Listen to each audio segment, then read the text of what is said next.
Hi, everybody. Welcome back to the Irish NFL show in partnership with Pundit Arena. Glad to be joined with the usual lads here. Happy, well, this is going out on a Wednesday night. Great to be joined with somebody that knows what it's like to actually play in the NFL, like none of us lads do. So, Graham Glasgow, for me and especially Colin as Broncos fans, we give you a very warm welcome. But I know these two boys give you a big welcome as well. Pleasure to have you on the show, Graham. Thank you. I'm happy to be here. Graham, we asked this to everybody that comes on the show. Have you any affinity to Ireland, any Irish heritage? Have you ever been to Ireland before?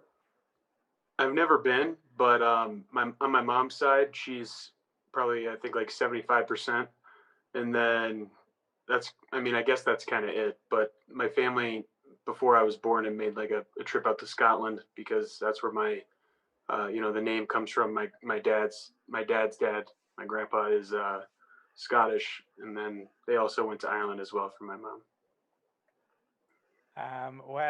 Certainly Celtic brethren. Then it's nice to have you on the show, Graham. I suppose look, you only have to take a look at your Twitter feed to see that you're a proud Michigan alum, and you went from walk on, scholarship, starter, you know, quite your final season there. You started every game at center, and you played that final season under Jim Harbaugh. And obviously, a guy well known to NFL fans. What was your time at Michigan like, and particularly that last season working under Harbaugh? Um, well, I had an awesome time in college. I met I have a lot of friends from there that I'm still really, really close with, and I wouldn't have really traded that for anything. But my first 4 years, when I was redshirted, we went to the Sugar Bowl. We won the Sugar Bowl. That was an awesome time. New Orleans after a big win is always awesome. But in overtime, things with Brady Hoke had kind of gone a little bit downhill. But I really liked when Harbaugh came in, how he treated everybody basically the same. Nobody was really better than anybody just because they were a better football player, at least in his eyes. And I feel like he also sort of had an affinity for walk-ons. I mean, I wasn't a walk-on at that point in time. I had already been on scholarship for 2 years, but that was another thing that I really, really liked about him. But I feel like he commands a lot of respect. He can really lead a room, and he does a good job of putting coaches around him who I feel like can develop players significantly better than we had my first 4 years. And when it came to the time you were going through the draft process and then obviously entering the league itself, was he able to give you any guidance in terms of what to expect? Nothing too profound, I feel like. I mean, it was just more along the line. I feel like it was a lot of generic stuff. I mean, at that point in time, I feel like he has a lot of stuff on his plate, But he was a great help, and I feel like running our team. It almost felt like it was a mixture between college and pro. If I could say that college was Hoke and then pro is what I've seen so far, it was a good way to kind of see the more mental side of things, and that was something that I felt like helped me out a lot. So, Graham, New Orleans after a big win is almost as good as Dublin after a big win, I'll just say. So that sounds like Really, roughly the same, I'm sure. I can imagine. But fast forward into the draft. I mean, you got drafted in the third round by Detroit, by the Lions. You quickly established yourself there as starting left guard and worked really closely with Matt Stafford. And then the following season, you worked even closer with him because you played 16 games at center with him. So obviously the rapport between a center and a quarterback is absolutely key. What's he like? I mean, obviously he's been around the NFL for a number of years now. Can make all the throws in the book, but what's he like as a person, as a leader in that locker room? I don't think I've ever met like a better leader or like a better quarterback like person like than Matt Stafford. Like I have a crush on him. He's awesome. Like I think that everybody that's played with him though has said a lot of awesome things about him. I mean, he's when it comes to being because like when I was going through college, you would see that like a lot of the quarterbacks would kind of get a big head about themselves and think that they're really awesome and stuff like that. But I don't think I never seen that from him. He was extremely humble. He worked harder than I think everybody in the building. The amount of work that he put in game planning was incredible. I mean, I don't think I could do it. I mean, he's a modern day football saint, in my opinion. He can do no wrong in my eyes. And I guess, Graham, obviously, great as a Broncos fan to have you on the team, but obviously you've been there in Detroit and you've now been in Denver. Two teams going through similar things at the minute, obviously with Brad Holmes, new GM in Detroit, and we've obviously got George Payton, new GM, literally unveiled today to the media. Just following on what you were asked there about Matt Stafford. Obviously, a very interesting time in Detroit, and there also is that sort of speculation, I guess, about Stafford's longer term duration. It would. I'm presuming at some point in your career, it would be great to play with him again. It would be, but I feel like, I mean, we had a lot of youth on the field this year, and I think that if we can get a little bit more experience at the quarterback position, that Drew would be a good starter in this league. I think that it just comes down to what the GM thinks is the right decision to do. And I mean, it would be awesome to play with him again, but in some ways a little bit conflicted with him leaving Detroit before he kind of accomplished what the goals that you have as a football player are. Having a playoff win, making a good run at it, maybe winning a Super Bowl, but because I mean, I just don't think that a lot of fans are kind of conflicted on him. I feel like there, because he's like been the one constant over like the past decade, but that's just how it is. But I mean, I think that we're gonna be really good here in Denver, and that's something that I'm extremely confident about. Well, that will certainly be music to Broncos fans' ears.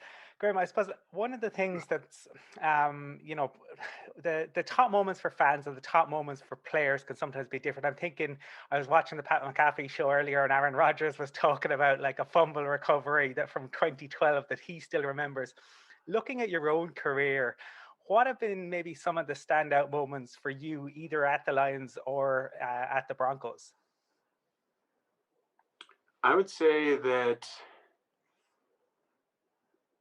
first and foremost, when we had made the playoffs my rookie year, I thought that was awesome. Like being in the atmosphere of the playoffs, and I had not really known that it's kind of as it's. I mean, like some programs have a lot of continued success, and some teams are in and out of the playoffs every year. It's something that we had thought that you would do every year, and that's something that you look at your team every year, and you go into every game, you think you're going to win every game. So probably going to the playoffs and seeing the atmosphere that was like, that was awesome. We didn't win that game, but at the same time, being able to play in the postseason was great. And if I'm talking about maybe my favorite game that I had played in,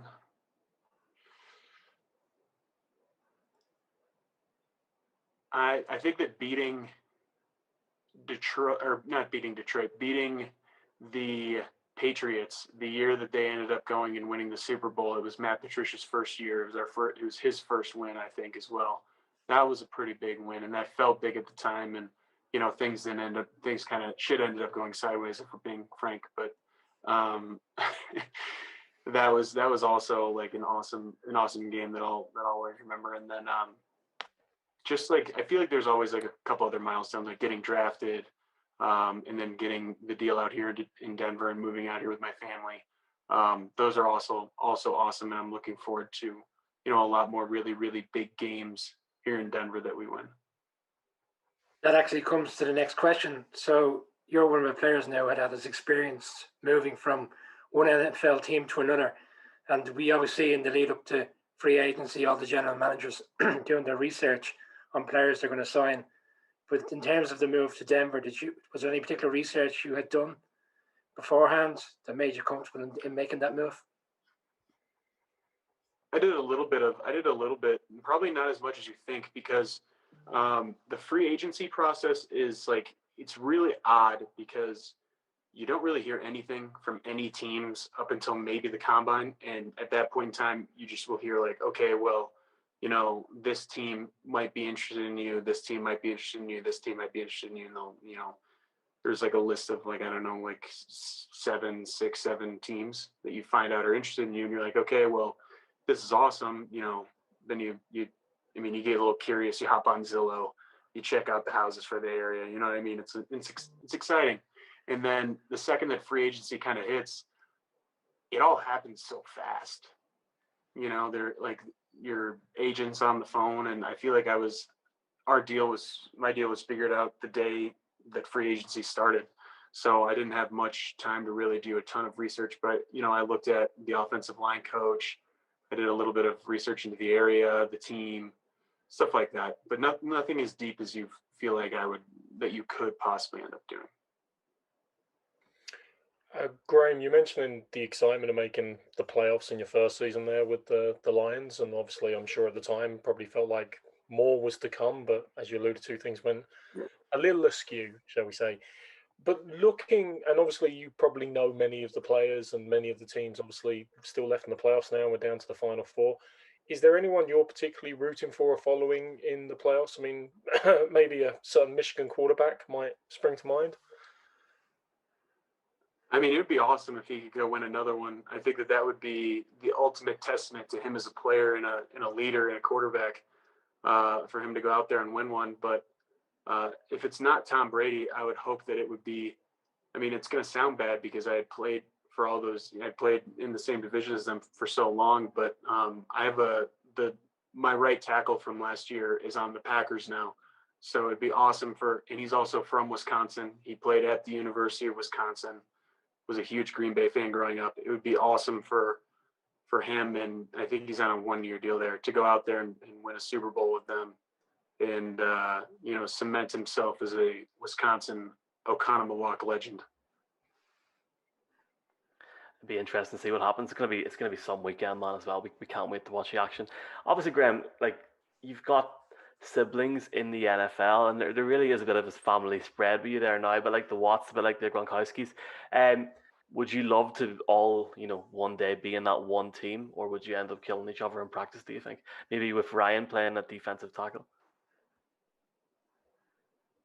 I think it would be awesome because, I mean, that's how we had all done it at Michigan. We had all been on the same team, and I think it would be great to do. But I don't think my wife would like that, because I'm sure that Ryan and Jordan would like to come stay with us and we'd all like to live together. But they're a little messy. So my wife would not like it. She would be on the record as not a fan. But other than that, I think that it would be fantastic. It would really be awesome to do that. And I don't think that practice would be too tough. I'd have to lay down the law day one. But other than that, we'd be good. I suppose you've played on different positions across the O-line, and can you talk to us a little bit about life in the trenches in a game? What's it like? Is there much trash talking going on, or are people just that zoned in that that doesn't really feature?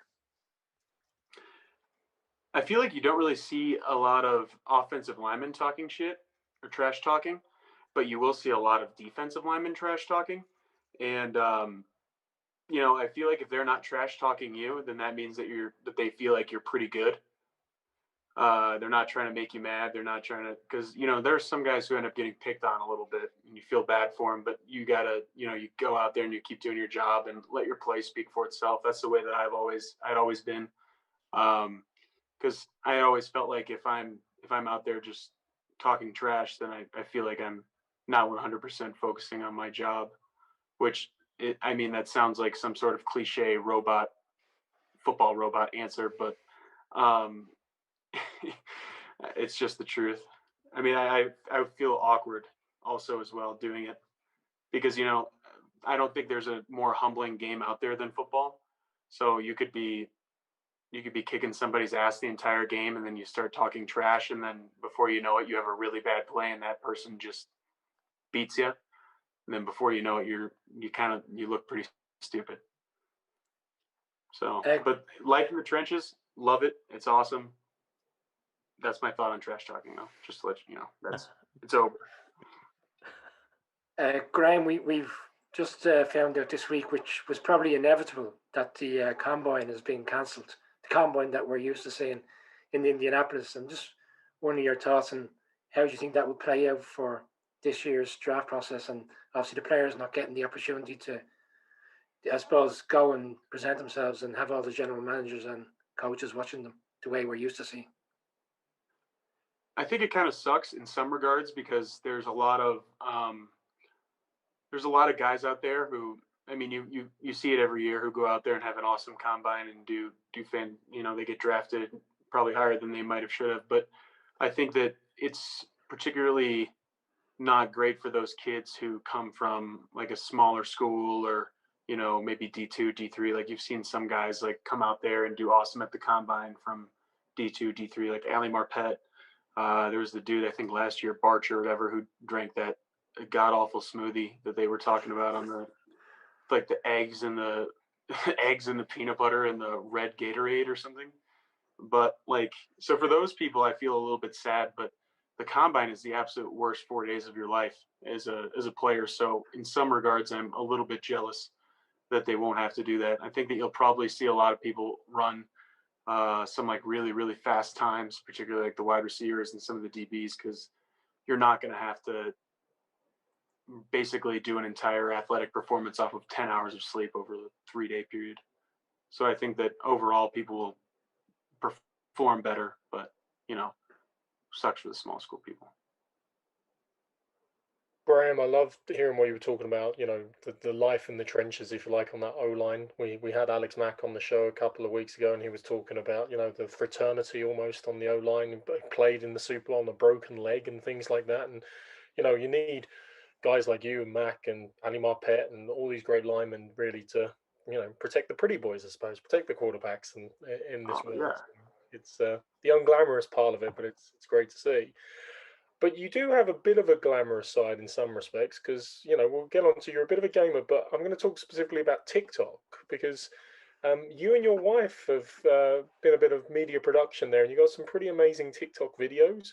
I think the one where she uses you as a climbing frame is my particular favorite. Can you tell us a little bit about those or how they come about? Whose idea was it? I'm not the driving force behind any of the TikToks. She is. I'm purely a prop. I'm not exactly the most willing participant in a lot of situations. Like she pranked me the other day and she got it all on camera. I was a little upset about that, but that's life. As long as she's happy, I'm happy. I'm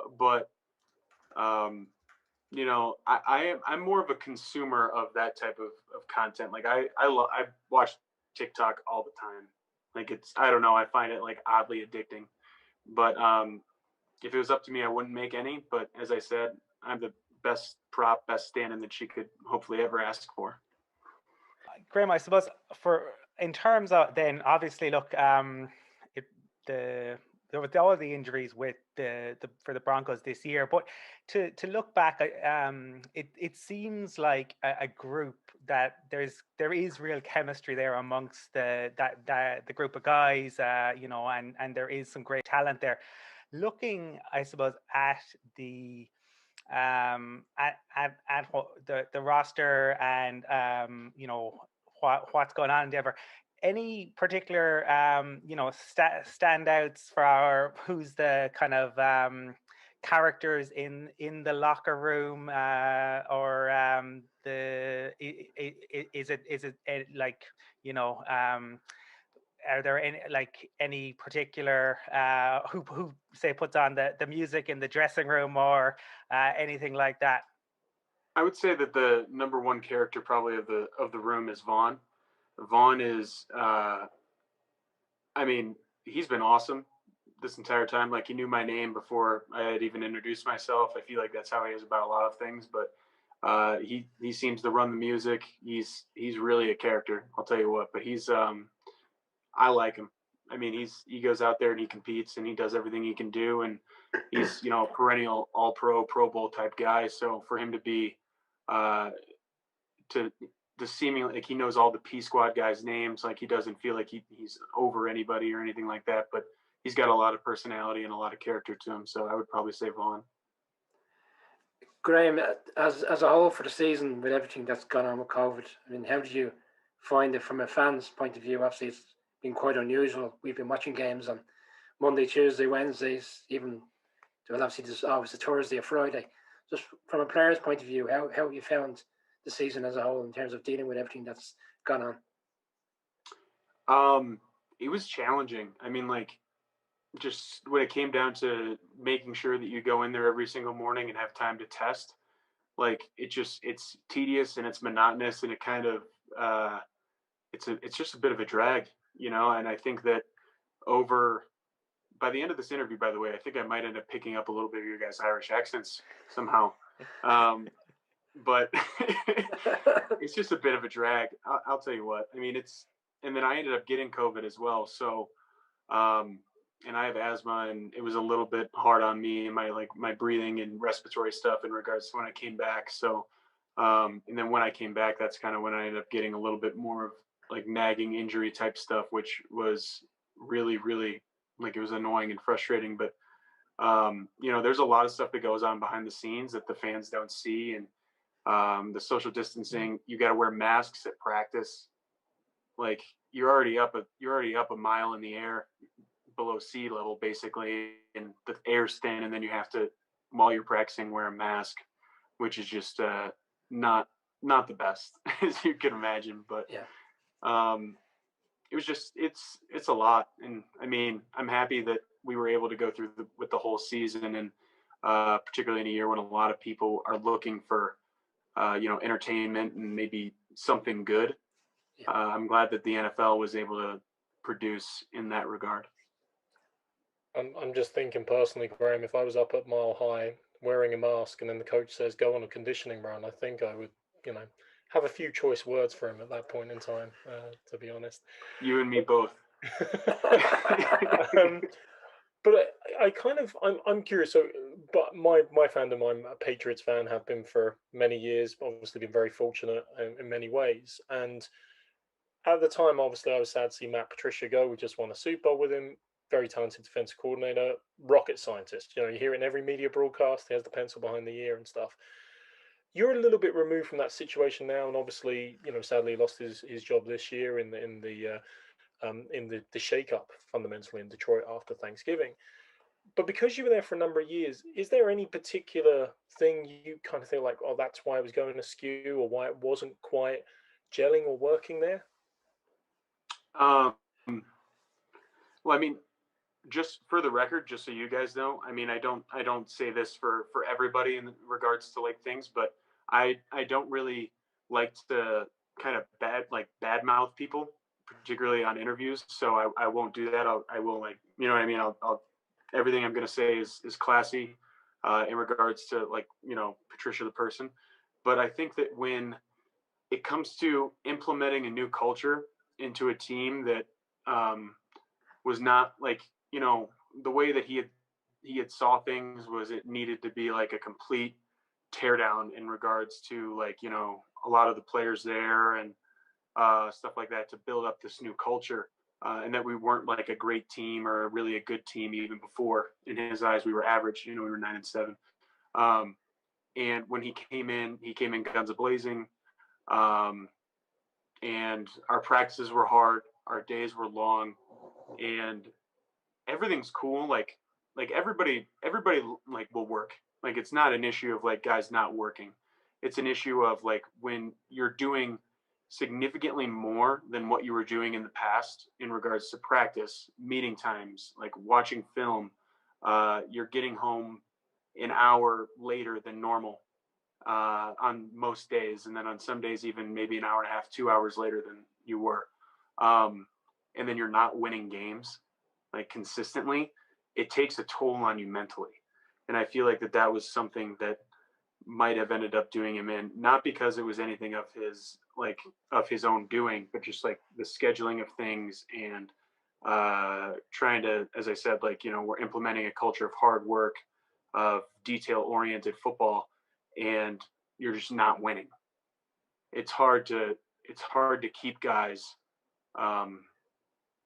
kind of interested in what you're doing if you're not winning games. No matter if you're like easy on the players, if you're hard on the players, if you know what I'm saying. It all just comes down to winning games, and it comes down to winning games for the players. It comes down to winning games for the fans, for the owners, for the coaches. So I mean, that's probably what I would say. It sounds to me that that team was actually better than maybe Patricia thought initially when he came in. You know, haven't had a 9-7 record. Maybe. I mean, I think that there's some truth to that, but I think that it just came down to the way. But as I said, like it's tough to go from 9-7 and then go to 6-9-1, maybe, or no. It was 6-10, and then go to 3 wins the year after that, 3-12, and then keep like, so you won 9 games over 2 years, and you keep preaching that like we just need to keep doing more, but you've been doing the most you could do over a 2-year span. That just, it takes a toll on you, man. Yep. It weighs heavy. Graham, I suppose you know, as we move towards the end, one question I have, unrelated to football, but your Twitter profile picture is one of my favorites. Who did you draw that yourself, or who drew that picture? When I signed with Denver, I got a DM on Instagram, and he was like a younger kid. I don't exactly remember who he was, but he said, "Hey, I drew this picture of you. I hope you like it." And I was like, you know, the picture's okay. I feel like the top half of my head, I feel like is good. My beard's a little long right now. I usually don't like the beard like this, but it made me look kind of fat, which I thought was kind of funny. So I made that my Twitter picture. That was the people were kind of giving me shit in Broncos country that I didn't have a Twitter picture of me in a Broncos uniform, but I'm like, I haven't played any games here yet.